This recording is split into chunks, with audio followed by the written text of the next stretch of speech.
పంచగట్టి మట్టిలో దిగితే బీదాబిక్కి భావముండదు.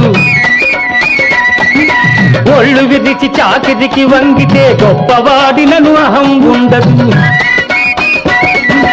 రైతే మేడి పట్టకపోతే